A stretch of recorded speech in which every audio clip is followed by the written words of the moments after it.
Hello everybody, good morning guys, and welcome back once again to Syria. However, we've moved on to a new city. We are here in the famous city of Aleppo, here in one of the main squares. Hey, good morning everyone. Welcome to Aleppo. Now we are basically in a very famous square, the city center of Aleppo. The square, we call it Sadala Square.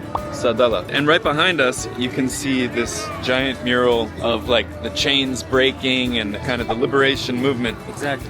It used to be a giant mural of Assad. No, it wasn't like this. It was like a very big poster of Assad. So, like everywhere in the country, all of the Assad stuff is gone and has been replaced in many cases with the new stuff. So we're here in the main square. We're going to explore all over Aleppo today. Apparently, some of the best food in Syria. Best food in Syria, and also we're going to go through the old city to see different stuff. Perfect. Yeah. We just had breakfast, a little food, falafel, hummus.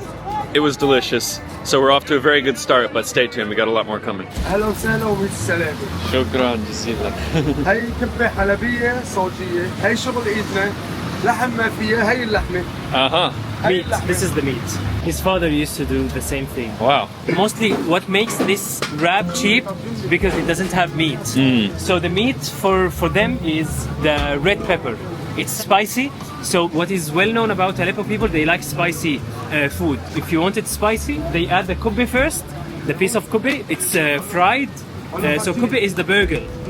Fried, and they add the oil. He starts to fry it, then put it in the bread. Then they put the pepper if you want it spicy. Wow. So it's without meat. شوف No الزيت meat. من زيت صغار أبيض كويس. طيب. Now we are going to enter the old city in one of the 7 gates. This gate we call it Antioch Gates because it leads you directly from outside to Antioch, as Antioch was part of Syria. We are going to see now the longest souk in the world. Wow. That is more than 13 kilometers long. 13 kilometers. 13 kilometers. Wow. Okay. Let's do it. Let's do it. Through the big gate. This is amazing. It looks like a medieval castle or something. Yeah. Unbelievable. Now we're entering the one part of the souk. We call it the Antioch souk. Mostly they sell clothes. You will see some shops both ways. When we finish, we'll see part of the destruction. This is the oldest mosque in Aleppo. Really? It was built in the year 636? It's 637, yeah. It was built in that period of time. You guys can see hidden here the market in all of these old parts of the souk. So beautiful. What a good place to have a store. Yeah, I guess it used to be somehow a small caravanserai. Like a hotel kind of lodging house, Yeah, right? caravanserai. Yeah. It used to be an old hotel. For the traders and the people, Exactly. the merchants. Oh, beautiful. Now we finished the first part of the souk. We can enter different ways to different parts of the souk. For example, this part of the souk, we call it sakatiya souk. They used to sell meat. And that part, we call it the pistachio part of the souk. They used to sell nuts, pistachio most of the time. So now the destruction happened from that one. This souk, or part of the bazaar, was rebuilt after the war. It looks like perfect. Yeah? I mean, it's all new reconstruction, but... This one was not somehow touched during the war, but that one was completely destroyed. Okay. So we'll get Arabic coffee, what do you think? Sure. Then we head to this one. بعد إذنك أنت. لا عربية ما في؟ مو غالي. Alright, so we've got Arabic coffee here, yeah? Yeah. With cardamom. And you can see him just throw in a few pieces of fresh cardamom there. It smells amazing. Yeah. That's good. Good stuff. Hello. Hello. Assalamu alaikum. لكن طالع ايديك Yeah. يلا سلم عليه مرحبا مرحبا. هلا شلونك؟ قل له عليه He's shy. الله يعطيك Very good. Alright, and so now this is the part that you say was Yeah. very damaged. That was the first part of the souk to be reconstructed again. This used to be sakatiya, or until now, sakatiya souk. They used to sell meat. Now people, they wanted just to work. So now they are using different products. People just want to work, give life back to the old city or the souk of Aleppo. Because it used to be packed. And the reconstruction is amazing. It looks Amazing, yeah. They tried their best to keep the old style, authentic style of how it used to be before. It looks old, but at the same time new, like traditional, but yeah. amazing condition.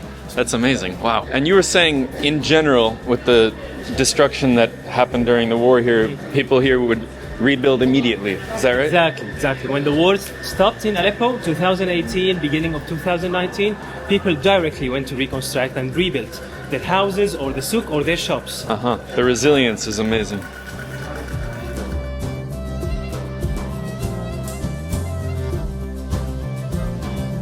And right here we have some new construction of a mosque. It looks really beautiful, the minaret there. This is the Umayyad Mosque, the same one in the same period of time, the one in Damascus. They started rebuilding in 2018. We mentioned earlier in the souk, they tried their best to keep the old style. If you get closer to the minaret, you will see some old stones or some black ones. So these old ones and black ones, they are the original. Okay, so they use as much of the original as they can. They are trying to collect the old stones and put them back in the right place. That's amazing. It looks incredible. The design up at the top is beautiful. Yeah. So you can see some remnants of conflict here, some buildings with, rocket and bullet damage. But I was saying to Mohammed, when I was in high school or, when the Syrian civil war was starting, like the name Aleppo was synonymous with just destruction and devastation. But being here, I mean, there is damage, but like, I'm just amazed how much is rebuilt because I was expecting it to be just flat. Syrian people are really very hard-working people. When they went and traveled to all over the world during the war, they really didn't depend on anyone to provide them. They were really excellent in their jobs and they do their job as professionals. It's incredible. I mean, you can still see signs of it, but so much is rebuilt already. Exactly, yeah. Now we're in a different section of the souk. Are they going to rebuild this part also? Exactly, yeah, but they are going part by part. So Right. They are going to finish the closest to the Antioch souk, then they are going deeper towards the castle of Aleppo. Gotcha. So you can see it's already been cleaned up a bit. All of the rubble has been, moved and being prepared to be restored. Exactly. It wasn't like this. A couple of years ago, wasn't like this. It was the road also used to be filled with rock stones, but some people voluntary work. They moved them so they can have a way to go to different parts of the souk. It's amazing, like the selflessness and all of the volunteering you see in Syria. I mean, not only here, but in homes and in different places we've been, we see all these people volunteering free of charge to just rebuild the country. When you are somehow keen on your country, you love your country, so you will do your best to make your country as it used to be before the war. Right. This, where we are right now, this was covered souk here? It seems to be, it used to be covered. It looks like it was, because you've got all the arches around us here. Different areas hit harder than others, maybe. Check this out, guys. Right in one of the areas that is not yet fully repaired, you can see the condition of it. Right here is an enormous hammam. Look at this. This is amazing. Hidden inside the souk. So one of the oldest hammam in the old city of Aleppo. You will find some rooms or sections here. They will give you like special towels. Then you go inside to different rooms for you if you want to enjoy having the hammam. When you finish, you go outside, you enjoy the fountain in the middle, and you have shisha and a cup of tea. Very nice. It's beautiful, such a cool place. It's like it was totally hidden in the souk, and especially because outside of here is not really rebuilt yet or renovated yet. So it's just this little kind of oasis hidden in there. Here is into the hammam. Yeah, wow. The humidity hits you. And the traditional ceiling with some of those openings. Alright guys, now we're arriving at a real special place. A real Aleppo place. Yeah, let's go in. Let's go in. I love this door. You've got the giant gates and then the tiny little door. السلام عليكم. السلام عربي شوي شوي تفضل. شكرا. Wow, it smells so good in here. Yeah, the smell is the laurel because they add what makes the Aleppo soap special is the laurel oil.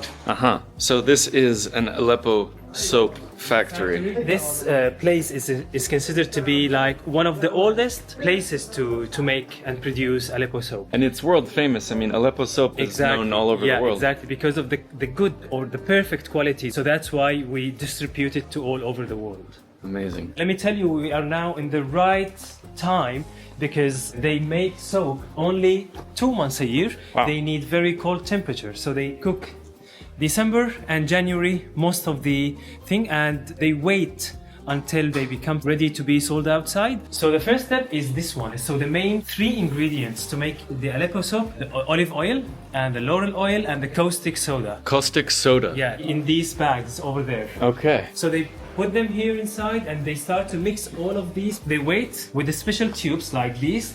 They deliver them up. They wait a couple of days to be solid. Then they start to cut bars of the soap. Amazing. And so this thing here is a giant mixer? Yeah. It's amazing they're still doing it in the really old school way, making this soap. Even though it's become such a popular product, they're still doing it with all this old machinery like they have for a long time. All right, we're going up to the next level. After mixing them downstairs, they wait a couple of days. Then they put all the soap in this ground. No way. Yeah, and they wait. He told me a couple of hours because the cold temperature makes the soap solid, so it will be ready to cut in bars. That's But amazing. Let me tell you the strategy. First of all, they bring this one. Is an old-fashioned one. They tie it with a rope so people can drag it. But they need weight, something heavy here. So what do? Is they bring a kid, a child, to stand on that one. And they will drag it so it will be somehow heavy and can cut the soap. So they use these, they wear them and they go On top of the soap. the top of the soap. So it distributes the weight a little bit and it's nice and Exactly. flat. You can see all the soap caked onto them from years and years. Wow. Oh, very cool. And all along the opposite wall, thousands and thousands and thousands of bars of soap, maybe millions, who knows. And a lot more. This is a huge factory. It looks so organized. Yeah, this is not ready to be used, so no one is using these. So we always have saying the older is going to be the better. Really? So the older the better. For example, a year old bar of soap is good, 2 years, perfect. Huh. So if something happens, it ages a little Exactly. So the color will turn into gray. So if the bar of the soap is gray and when you cut it is green inside, it's perfect. bit. I've seen that. Yeah. Yeah. This is a year old bar of soap. Uh-huh. So when you cut it, should be green inside. Uh-huh. Yeah. So this is perfect now. Wow. This one will last for a couple of months. Interesting. Okay. The door of the caravanserai, this is a caravanserai. The door is a huge one. So it will be difficult for them to open it and close, open and close, open and close several times. So they have this small door. Uh-huh. But this gentleman, he's the most amazing person. He opened this big door for us to go outside. Because you're tall. Ah, thank you. شكرا جزيلا. شكرا. الله معك يعطيك العافيه يعطيك العافية. مع السلامه مع السلامة. الله معكم Bye bye. باي باي. What's up, guys? I'm jumping in here real quick from very cold Istanbul to let you know that in September of 2025, I am going to be leading a group trip to Syria to many of the places that you're seeing in these videos. The trip is going to be from September 7th to September 14th, 2025, and we're going to be going all across Syria from Damascus to Aleppo, Hama, Homs, and so many other places that are not even in these videos yet. We're going to be seeing one of the best preserved medieval castles in the world, and of course, we're going to be eating a ton of amazing, delicious Syrian food. If you join the trip, you're going to be traveling with the absolute best Syrian local guides, and of course, yours truly. And maybe the coolest part of this trip is that it all will culminate at the end of the trip with a very, very special, one-of-a-kind visit to the village of Malula for the annual Cross Festival. There's really nothing else like it in the world. It's going to be a blast. If you want to learn more, go to dougbarnardtravel.com/trips or click the link down in the description below. I'll see you in Syria. All right, guys, now we've come outside of the citadel of Aleppo, very famous. The actual citadel itself is closed right now. You can see the entrance is closed there. But there are so many people out here in front, and it feels very, very festive, like people are still celebrating the downfall of the Assad regime. There are a lot of HTS guys that took over the country here, walking around, checking it out. There are people selling the new flag of Syria. It feels like a festival or a carnival, so really cool. Lots of families and kids out and about, and very happy atmosphere. Even the corn is wrapped in the new flag of Syria. Very nice. Now we arrive to the citadel of Aleppo, as it is known that one of the largest and biggest and oldest citadels in the world. No one knows how old is the citadel. They say it's as old as the city. And the city is the oldest. We believe that the oldest inhabited city in the world is Aleppo. Some people will tell that no, Jericho is older than Aleppo. So sometimes people say no, Aleppo is older. Yeah, there's so always a debate. The UNESCO said it's more than 12,800 years old. Wow. So it's an artificial hill, but the shape or the thing that you are seeing now dates back to the Ayyubid period of time. The son of Saladin, he built most of the glacis and the moat all around the castle. A citadel, people also used to protect themselves. If someone is going to attack, they go inside. So it's a city and the castle or the defense at the same time.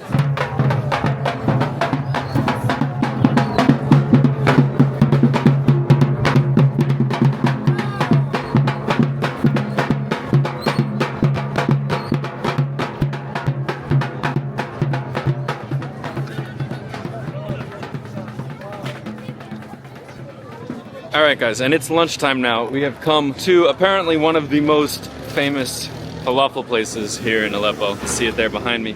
Let's go take a look. It's very crowded, a little bit chaotic. Everyone trying to hand their ticket to the guys to get their order. You can see here big stacks of all the different toppings and ingredients you can get inside there. And then over here is another booth with even more stuff, and all of this is included for free, so you can just go up and tell the guy what you'd like and he'll put it in the bag for you. All different vegetables and peppers and things. Very popular, as you can see. Alright guys, we are inside the kitchen now.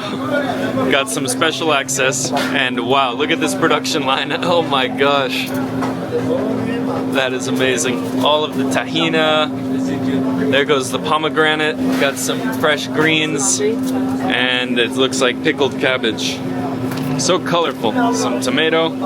Over here you've got the fryer, French fries, falafel. Got some shawarma over there.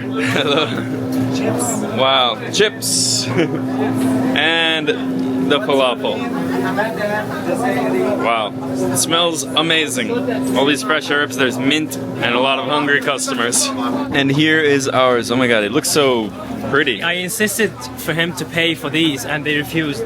Let me tell you what makes this place special in Aleppo. Everyone will come to this place from different parts of Aleppo because of the generosity that this place has. I remember in Ramadan, especially the first week of Ramadan, they made huge meals of shawarma, more than 200 meals of shawarma, and they just give it to poor people without getting any money. Wow. We saw last night there was a sign on the right by the cashier that says... There's a sign, yeah. It means don't be shy and ask. If you are a poor person, you can go and get 1 wrap, 2 wraps of falafel without paying anything. Wow, anytime. Anytime you want. Amazing. I asked them about the recipe of the what makes this falafel is so crispy and special, tasty. Many people said that this is the best falafel that they have ever eaten. Unfortunately, he refused to tell me. Yeah. It's a secret. It's a good businessman. You can't blame him. Look at that. Oh my gosh, it looks amazing. Should we give it a try? Yeah, let's go. All right, here we go. Let's give it a try. Bismillah. Yeah, Bismillah.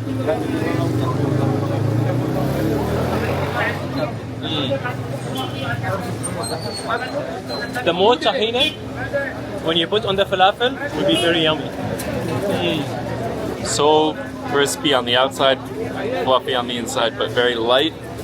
And yeah, a lot of tahina makes it way makes better. It special, yeah. Oh my gosh. And the pomegranate, I've never had it with pomegranate like this. That's really good, like a little fresh burst of flavor in there too. Alrighty, and now we've come to our last stop, which is called the Corniche, right? Yeah, the Corniche of Iza'a, the broadcast in Aleppo. So it's famous, people come here to see the sunset, as it shows the east part of Aleppo. Yeah, it's a beautiful view, amazing view, and we just flew the drone a little bit, so hopefully got some good shots. Anyway guys, this is going to be the end of this video, and also sadly the end of my first trip to Syria, but definitely not the last. Not the last, of course. Not the last. Not the last. Thank you so much for everything, man. Most welcome. Hope to see you soon with also Inshallah. groups with you.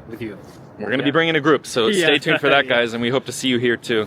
A huge thank you to Mohammed and also you. Rami, Thank you. my other guide in Syria. They're incredible, and I'll have their information down in the description if you guys want to visit here. I didn't know too much of what to expect coming to Syria, but it absolutely blew my expectations out of the water. Beautiful country, beautiful people, and it's really just an amazing time to be here to see the new Syria. I'm very hopeful for the future of everybody here and for the country. But anyway, other than that, thank you so much for watching, and I'll see you in the next one.